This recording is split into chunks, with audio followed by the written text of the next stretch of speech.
Hey everyone, a few months ago I got the Kaleidoscope, and Vadim asked me to do a video talking a bit about navigating the synth and about how the engine works. So for today's demo, I'm going to make two voices that interact with each other and distort each other.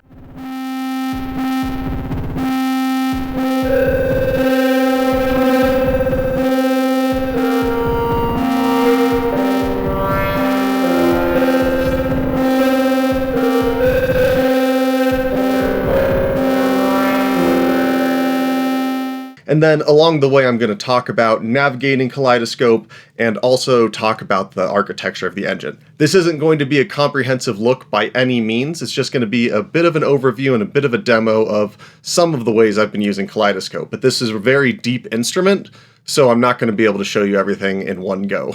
First, the very basic navigation. There are these 8 page buttons, and each one will take you to a different group. So by default, we're looking at the Waveform group and the very first page. We can go to different groups by pressing different pages buttons, or we can navigate within the same group and look at different pages by holding down the group button and pressing the page buttons on the other row. If the group is in the bottom row, you can navigate the pages by pressing the pages button in the top row. This does require a good amount of memorization, but the real big advantage here is that once you have an idea of where something is, which group it's in, and which page it's in, it's always just a 2-button combination away, right? So if I want to go from this first page to a fairly deep menu, the oscilloscope, I just have to do one key combination. The voice buttons can behave differently depending on how you have it set up and configured, but right now I've got it configured to just play a middle C for all of these voices. Later on, I'll use an external controller as well. As I press this down, it's going to play the note. We can see the spectrograph here and we can see our waveform. Let's go back to our first page here. While we're on this page, we can see there are 4 parameters and each one is going to correspond to one of these knobs. So if I have a voice playing and I adjust one of these knobs, it's going to change that parameter for that voice. If I have another voice playing at the same time, I can adjust the parameter on both at the same time. But what am I adjusting on the first page? Well, the first parameter is going to determine where the middle of the asymmetric triangle is. So that's the wave that we're working with. We can see in the scope that as I increase the values of middle, the point of the triangle is moving all the way to the right. And if I decrease it, or hold it down and rotate it to decrease it faster, now the triangle's point is all the way on the left. For the wave folding parameter, negative values will act as a wave folder. And eventually it just gets to the point where it's just pure noise.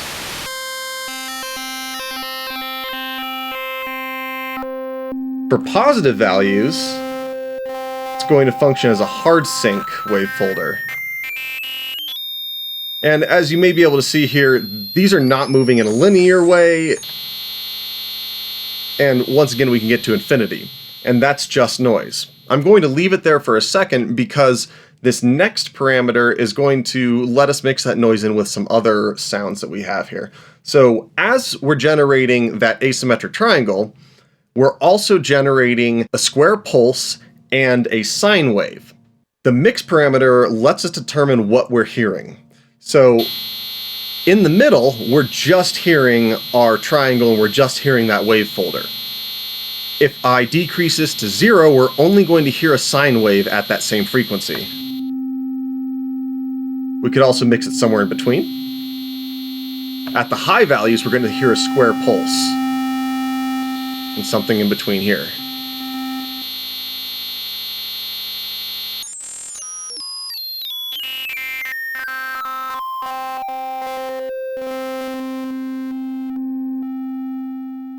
Lastly on this page is drive, and this is just going to work like a typical overdrive, but positive values are going to place the overdrive after the comb filter, which is on the next page here, and negative values are going to place drive before the comb filter. Depending on where the overdrive is will change the sound. It will also make it more or less likely to drone, and that's one thing Kaleidoscope is very good at, is self-oscillating, droning, resonating, all that stuff. You can get a lot of really surprising timbres and tones here. Let's just play around with these a little bit, kind of arbitrarily pick some values.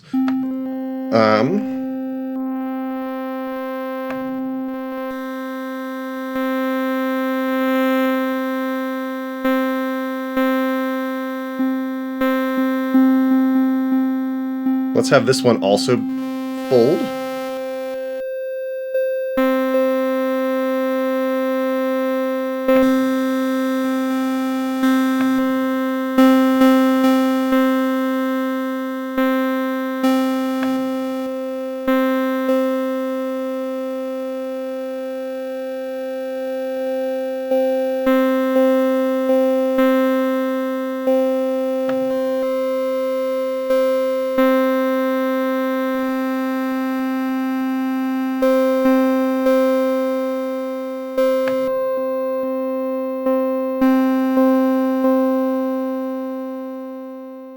Before we even get to the second page of the waveform group, I'm going to actually jump over to the envelope.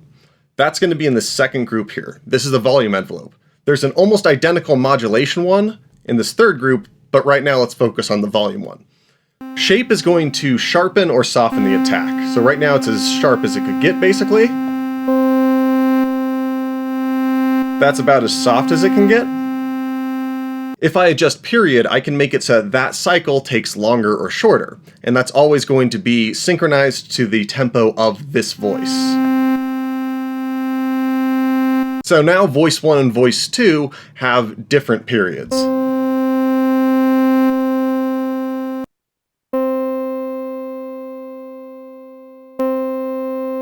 Gonna decrease the release here.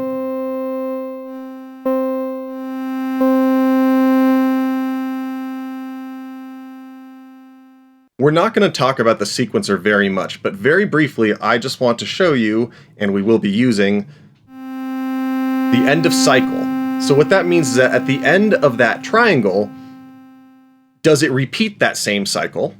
And if it does repeat it, does it trigger its own voice again or a different voice? So here, if I enable that, we can hear and see under the volume envelope right there, this sort of increase and decrease continually happening with that triangle shape. If I change link to being the second track, then at the end of that first cycle, it's going to trigger the second track's envelope.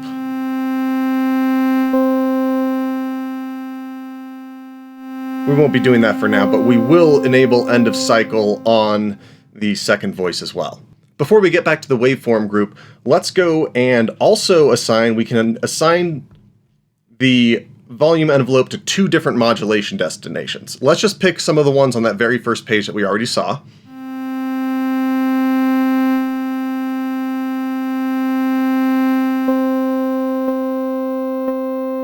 I mentioned that each knob corresponds to a parameter, but I don't think I mentioned that the reason there's 4 columns here is that shows the value of all 4 voices for that parameter next to each other at any given time. The cool part here is now that we have a destination selected for both the first and second voices, we can look at their alias, which means I can change the middle parameter for that first voice from this page, which can be really helpful, especially if you're trying to really dial in the modulation depth that you want.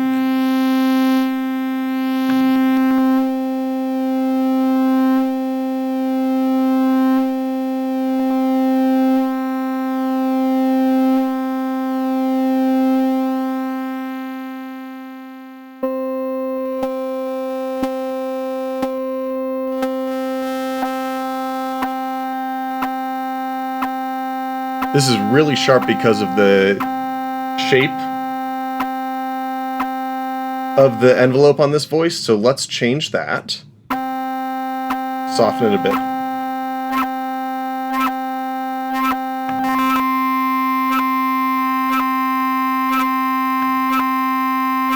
Let's make it a little longer. Actually, let's keep it short. On both of these, let's just have it modulate and mix.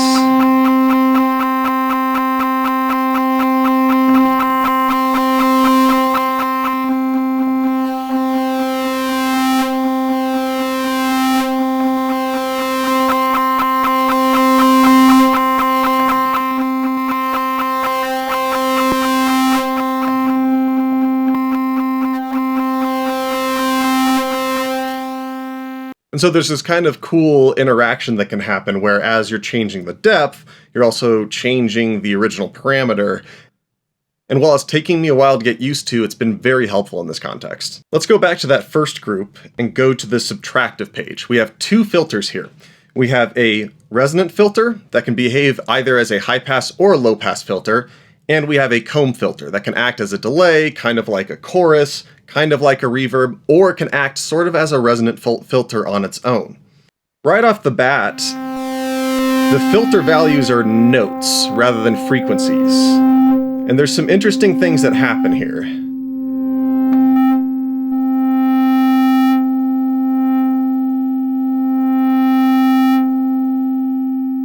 And then on the second voice, we'll go ahead and put the high pass filter on there, add some resonance too.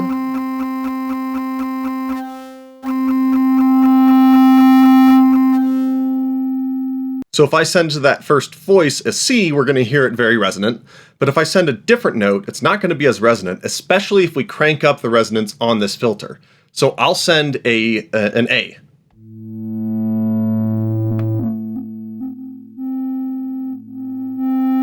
But at a certain point, it actually instead just starts resonating at C. If you play a C, it's going to be very loud.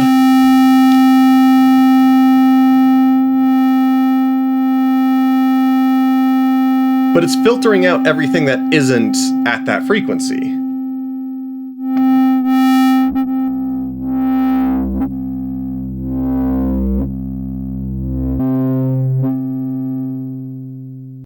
The next filter is the comb filter, and so on the comb filter, I'm going to, at least for now, just have voice 2. I'll add some feedback to it, quite a bit. So you can hear there is a delay. It's pretty slow right now, so I'll adjust the amount.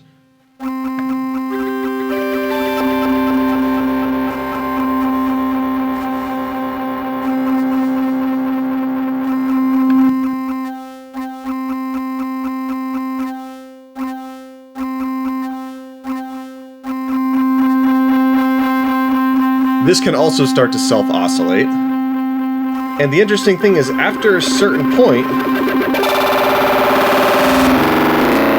the frequency gets fast enough that it's just going to be resonating at different frequencies, just like that resonant filter.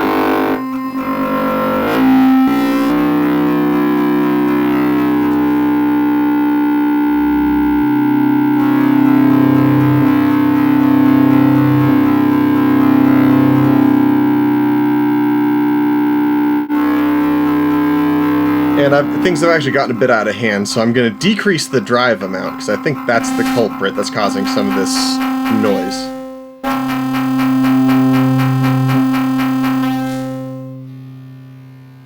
I'm going to mostly skip the frequency section, because we're not going to transpose anything here, we're not fine-tuning, we're not messing with portamento, and we're not messing with incoming MIDI note scale or anything like that. I am going to go to master, though, because volume is a very weird parameter. Positive values act exactly as you might expect. Oops. But negative values behave very differently. As you can see on the scope here, it's almost like inverted the signal. And I don't fully understand everything that's going on here, but it's doing something, you know? We'll just leave it like that for now, though. On Kaleidoscope, FM synthesis doesn't happen with modulators and carriers. Instead, it happens with different tracks. And so they will affect the pitch, timbre, all that of each other based off of which track is the source for FM for that track. So for this first voice, I'm going to go ahead and make the second voice my FM source. And right now it won't do anything because FM volume's at nothing. I'm going to increase the FM volume, then I'll trigger the other one.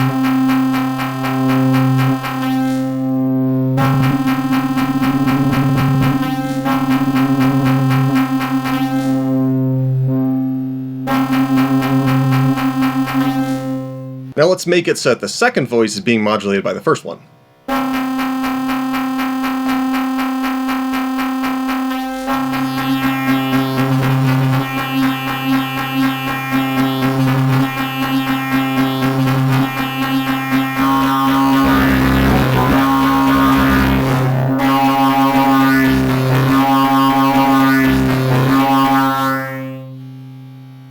Let's use velocity and Aftertouch to control some of the FM parameters here. I'm going to open up here we're at Aftertouch, and I'm going to make it so that first voice, Aftertouch, is going to go to, let's do FM volume. And let's just make it add a little extra. So we can watch the alias change as the Aftertouch changes. Now you see how that's happening kind of quickly. You can actually adjust that. You can make it so that you can see the Aftertouch modulator right there. We can adjust it so that it takes forever to decrease. Sorry, I got that backward for a sec there. Now I'm putting almost no pressure down, but it's going to take a very long time to get there. However, if I put more pressure down, it won't take that long to rise there. We can also make both of these instantaneous if we want, or not instantaneous, but very close.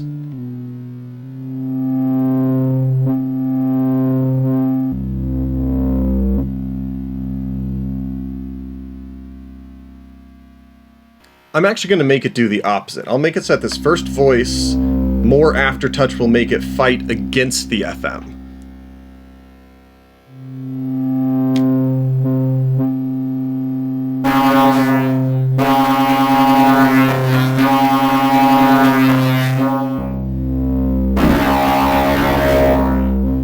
I'm going to adjust the volume of that.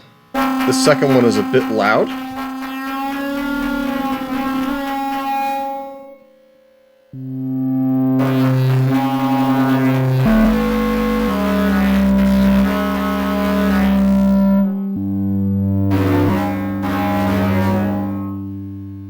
Let's make that second voice kind of plucky and make it so that there's a delay.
Let's set velocity to control FM source for both of these voices. Actually, that doesn't make sense. We don't really get velocity for one of them. Velocity is under F for force, so let's go and let's have this be source. And let's just make it super deep. So we'll see how this goes. And let's also make it fast. So that way we don't have to hear it scrolling through the different voices and stuff like that. So we'll make the rise and the fall immediate. Or maybe fall will be short. Or, I mean, long.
Let's just make this even messier and weirder. There's a modulation envelope that works pretty similarly to the volume envelope, except you're able to quantize like how much the steps go in. So does it go by octaves or whatever it may be? And it could be triggered by something else. Right now I have these set so that voice 1 is going to be triggering voice 1's modulation envelope, but voice 1 could trigger voice 2's. And we can make it so that an entirely separate MIDI channel actually triggers this envelope. So there's a lot of cool options here with routing, and I feel, to be honest, slightly overwhelmed by it, but we'll ignore that for now. Let's add a pattern to this one, actually. Why not? Let's just screw around and add some sort of pattern that maybe we'll be able to hear.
Okay, hopefully this gave you some idea of how chaotic Kaleidoscope can be, and also how intricate it is. There's a key tracking envelope. You can assign the key tracker to the frequency of either the comb filter or the cutoff frequency of the resonant filter. There's envelopes with Aftertouch mod wheel. You can use pitch bend. There's a lot of stuff that you can assign to different modulations on this, but for me, I'm mostly interested in making these instruments that just sound like they're fighting themselves to try to get out, and that's why I'm really loving these like kind of harsh noise sort of sounds I'm getting out of this, because it's always so unexpected, and even a small tweak can change a lot of the sound.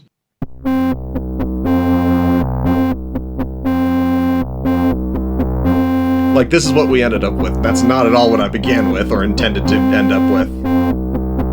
I hope you found this interesting. I'm happy to answer any questions. If you're interested in the Kaleidoscope sign-up list, I'll include a link in the description. And thank you so much for watching, and I'll see you next time.